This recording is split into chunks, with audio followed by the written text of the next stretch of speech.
जी हाँ दोस्तों, देखते रह गए भागवत और नड्डा। शाह ने कर दिया बड़ा फैसला। बीजेपी के नए राष्ट्रीय अध्यक्ष के पीछे का नया खेल। स्वागत है आप सभी का। आप देख रहे हैं द राजनीति का विशेष सेगमेंट खबर और विश्लेषण। मैं हूं जबार खान।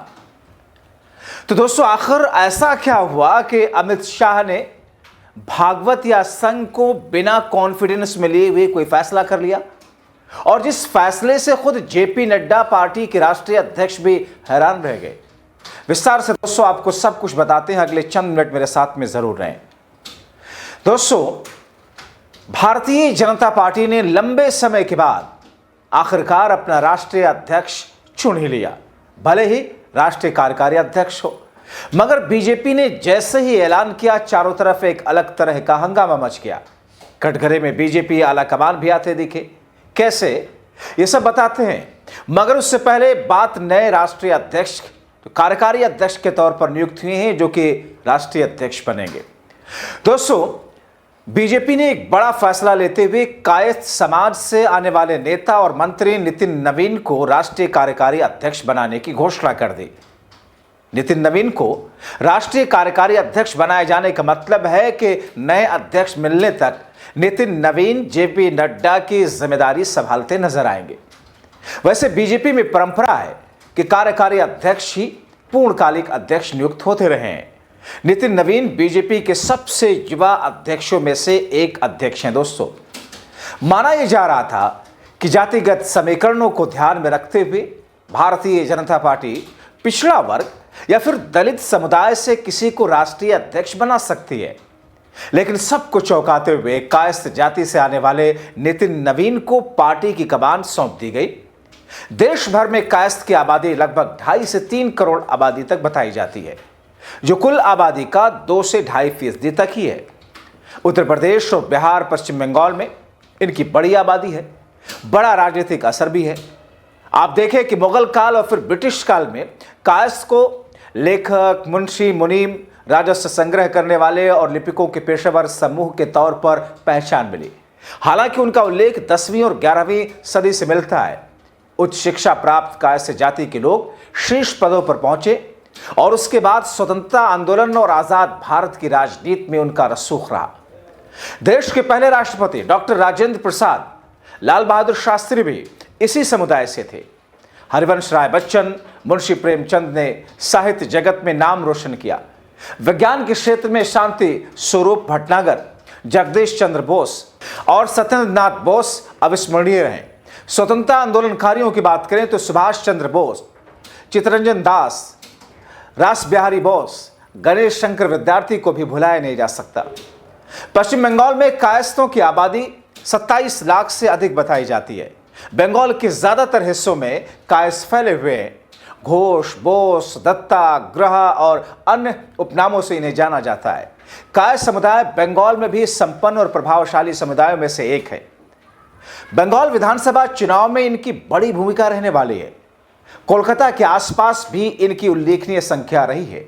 अब दोस्तों, ऐसे में आप देखिए कि भारतीय जनता पार्टी का राष्ट्रीय अध्यक्ष, जो कि राष्ट्रीय कार्यकारी अध्यक्ष के तौर पर नितिन नवीन नियुक्त किए गए, मगर इसके पीछे का मंथन और इसके पीछे की एक्सरसाइज जिस तौर पर रही है, जाहिर तौर पर उसको लेकर के हर कोई भौचक्का था। देश के राजनीतिक पंडित, देश के कई सारे विद्वान ये मानकर चल रहे थे कि भारतीय जनता पार्टी देश के सबसे बड़ा वर्ग, पिछड़ा वर्ग से किसी को राष्ट्रीय अध्यक्ष का पद देगी। मगर ऐसा नहीं हुआ। कहा यह गया कि दरअसल अमित शाह ने बड़ी बारीक बीनी के साथ में तमाम चीजों को देखते हुए, खासतौर पर पश्चिम बंगाल के चुनाव को देखते हुए यह फैसला लिया है। लेकिन ऐसी भी खबरें आई कि दोस्तों, इस फैसले के पीछे संघ से विमर्श नहीं किया गया। हालांकि दोस्तों, ऐसा संभव दिखता नहीं है, क्योंकि कहा यह जाता है कि भारतीय जनता पार्टी में पत्ता भी संघ की मर्जी के बिना नहीं हिलता है। तो दोस्तों, मैं ऐसे में कई सारी खबरें तैरती हुई देखी। ऐसे में यह भी दिखा कि साहब, क्या अमित शाह अब तीसरे टेन्योर में मोदी के अब भारतीय जनता पार्टी के नए राष्ट्रीय अध्यक्ष के बागडोर एक ऐसे शख्स को सौंप रहे हैं जिसको कोई जानता नहीं, जो कि कायस्थ समाज से आते हैं, जो कि बिहार सरकार में मंत्री हैं। दोस्तों, आपको बताते हैं कि दरअसल उत्तर प्रदेश का क्या कनेक्शन है। उत्तर प्रदेश में कायस्थों का राजनीतिक प्रभाव है क्या?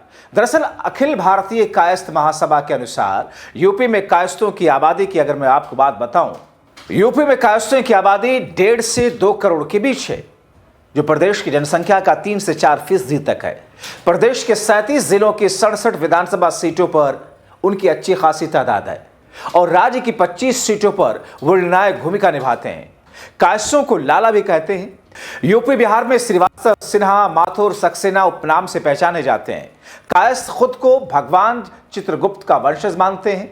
आरती, बनिया भी काफी संख्या में इसी समुदाय से होते हैं।